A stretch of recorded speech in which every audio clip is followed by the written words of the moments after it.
Muito bem, estamos de volta com o RIC Notícias Dia Curitiba. Eu sempre lembro na volta do intervalo que a gente está ao vivo no YouTube, nosso canal Jovem Pan Grupo RIC. Deixa o like, tem enquete lá perguntando se o curitibano dirige bem na chuva, sim ou não. Você pode mandar a sua participação e também o nosso WhatsApp 41 984 18 1071.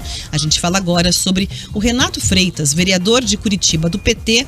Isso porque tem novidade. A Câmara de Vereadores de Curitiba anunciou que marcou para os dias 4 e 5 de agosto as sessões do julgamento para analisar de novo a cassação do Renato Freitas. Vai ser a segunda vez, então, que os vereadores vão analisar o caso e decidir se ele deve ou não ser cassado, né? As novas sessões, então, vão acontecer depois de uma decisão da Justiça que decidiu cancelar os efeitos das sessões anteriores que terminaram com a cassação de Renato Freitas por quebra de decoro parlamentar depois dele ter invadido uma igreja, ocupado uma igreja, como queira, no centro histórico de Curitiba. Então, na decisão, a desembargadora Maria Blanco de Almeida de Lima, deixa eu corrigir o nome aqui, né, do Tribunal de Justiça, entendeu que a direção da Câmara não deu um prazo suficiente para que os advogados do Renato Freitas pudessem preparar uma defesa. A Câmara marcou a sessão com intervalo de 24 horas a partir do anúncio. O advogado dele queria 48 horas, não teve. O Freitas foi cassado, o advogado entrou na Justiça e, em razão do prazo, uma questão técnica, conseguiu anular tudo. Então, a Câmara de Vereadores, depois dessa decisão da Justiça, disse que respeitou todas as regras no entender dela, mas que agora resolveu marcar as sessões novamente e anunciar as datas para 4 e 5 de agosto como uma forma de preservar a segurança jurídica do processo, que traduzindo aqui quer dizer o seguinte: evitar que o advogado de Freitas fique entrando com questionamentos técnicos para derrubar uma decisão da casa, porque a derrubada da sessão nada teve a ver com a quebra de decoro, foi questão de prazo. Então, a Câmara falou, tudo bem, a gente faz de novo. Detalhe. Isso, para evitar questionamentos jurídicos, vamos fazer de novo, então. Bom, para que a cassação aconteça, é preciso que a maioria absoluta dos vereadores de Curitiba concordem que o Renato Freitas deva ser punido, o que representa 20 dos 38 vereadores de Curitiba. Alguns vereadores são impedidos nessa conta porque fizeram a proposição contra o Renato Freitas, né, por quebra de decoro. O presidente da Câmara também não vota porque preside as duas sessões em que são analisadas as questões relacionadas à perda de mandato. Exato. E a gente tem agora a data. Ô Rivaroli, tem chance do Renato Freitas conseguir reverter a percepção dos vereadores, colegas dele, os vereadores que votaram para que ele fosse cassado? Foram 25 vereadores que votaram na primeira vez, e que esses vereadores agora digam, não, agora acho que eu mudei de ideia, acho que o Freitas deve ficar vereador aqui em Curitiba. A chance dele é -1, Rafa. Eu vou ser honesto pra você. A chance dele é -1 e com a volta do Éder Borges, muito provavelmente sai de 25 para 26 votos. Eu não sei se o Éder Borges pode votar, porque ele foi um dos propositores, contra o Freitas, né? Então ele pode ter um voto a menos favorável. Porque o mestre Pop votou a favor de mantê-lo na Câmara de Vereadores de Curitiba. Então, dos 6 votos que ele teve, ele pode ter um a menos ainda.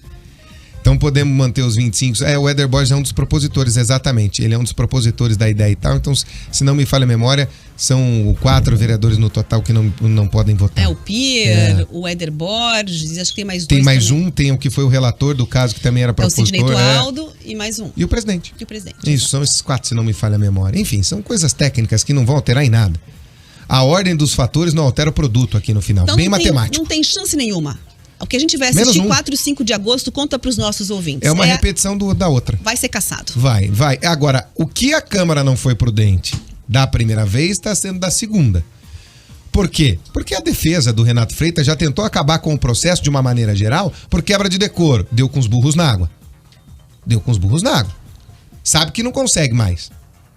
Porque o judiciário não vai interferir numa decisão que é estritamente uma determinação dos vereadores. Vai ser bicaçado. Os ouvintes estão dando risada aqui desse termo. No único mandato eu nunca vi isso. Eu nunca vi. Ser bicaçado num único mandato eu nunca vi. E é o que vai acontecer com o vereador Renato Freitas. Hoje vereador, mais uma vez, né?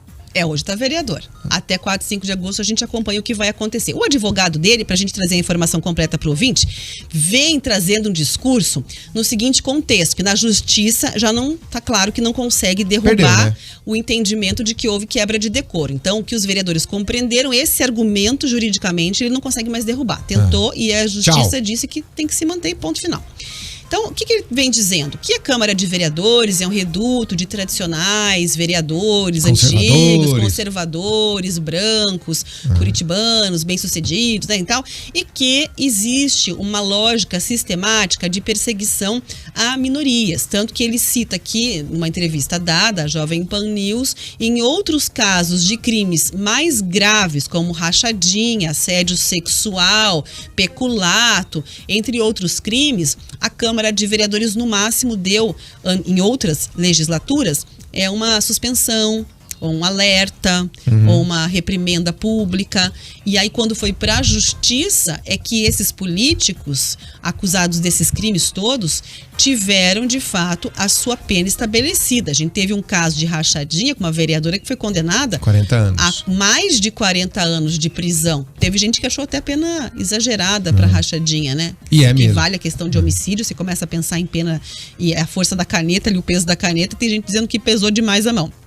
Mas, de fato, quando teve investigação interna aqui na Câmara, nesses casos, inclusive esse que a gente mencionou de 40 anos, a conclusão foi o quê? Tudo certo, nada aconteceu. Tá tudo bem, a vereadora não fica aí, provas. não achamos provas. Então ele vem usando esse argumento de que em outros casos nada foi feito. E aí no dele, que ocupou uma igreja, teria a questão da quebra de decoro uma questão muito mais leve do que um crime, né, penal e tal. Os vereadores estariam pesando a força da punição em cima do Freitas, e o motivo seria a questão do Freitas representar uma minoria. E de ser menino, né? Ele chamou de menino, negro, simples, algo nessa linha. Menino, negro e pobre. Esse argumento cola? Preto e pobre, ele falou. Esse argumento cola, quer dizer, em casos mais graves nada foi feito, e nesse do Freitas vocês estão tentando a todo custo fazer essa perseguição e colocando ali questões implícitas de racismo e tudo mais por parte dos vereadores de Curitiba. Cola esse argumento? É uma falha, com os Rafa, vereadores? Eu vou te dizer que é uma falha grave do PT. O PT nunca admite o seu mau comportamento. Não admitiu o mensalão, nunca pediu desculpa. Não admitiu o petrolão, nunca pediu desculpa. E não admite que o Renato Freitas não tem um comportamento de vereador. Existe uma liturgia do cargo. Existe um comportamento a se seguir. Ser preso pichando, desculpa, não é comportamento de vereador. Não é. Ali já poderiam ter feito alguma coisa. Deixaram. De novo, teve a prisão por pichação e desacato à autoridade nesse dia. Mais uma vez, invade a Câmara. Não respeita os colegas ao secar o cabelo enquanto os outros estão ali trabalhando de uma forma online. Ali foi o basta. Eu só queria entender uma coisa. Preciso fazer minha culpa. Tá. Não me comportei bem. Mas algum partido faz? Pouquíssimos. Algum partido fez? Pouquíssimos partidos ou pouquíssimos políticos. Só pra gente trazer a informação completa. Eu vi entendeu? uma vez o PSDB fazer uma meia-culpa naquela história do Aécio Neves. Nossa, aquilo foi. Quando pediu pra fazer uma recontagem de votos, você vai se lembrar. Lembro. Acusou as eleições. No TSE foi provado para o PSDB que ele estava errado. O PSDB falou: não, realmente nós estamos errados.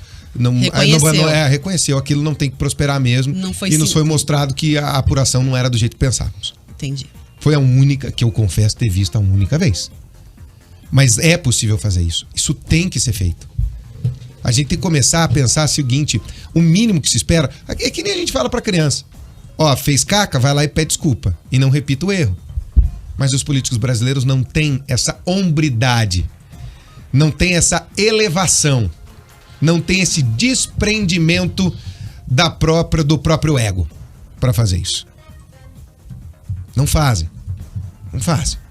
Tudo é culpa do outro. Pode reparar que sempre é culpa do outro. Agora, vamos ser bem honestos, por que o advogado do Renato Freitas quer tanto que ele não seja cassado? Porque ele estava inelegível por 8 anos. E ele é um pré-candidato a deputado. E se essa cassação se confirma, um beijo para a candidatura. Só daqui a 8 anos. E ele não é mais um menino, tem 37. Não é mais um menino pobre, é um advogado, um mestre, professor universitário e vereador há quase 3 anos. Negro, sim. E faz uma luta muito importante por essas pessoas e principalmente contra o racismo estrutural. Isso pode ter pesado? No inconsciente dos senhores vereadores, eu até acredito que sim. Mas declaradamente ninguém falou absolutamente sobre isso. O Renato Freitas está perdendo o mandato por causa do Renato Freitas. Ele precisa fazer essa meia-culpa se quer conseguir a seguir uma carreira política. Se ele não admitir que ele precisa mudar a postura, esquece. Começou vereador, vai terminar como vereador. 10 horas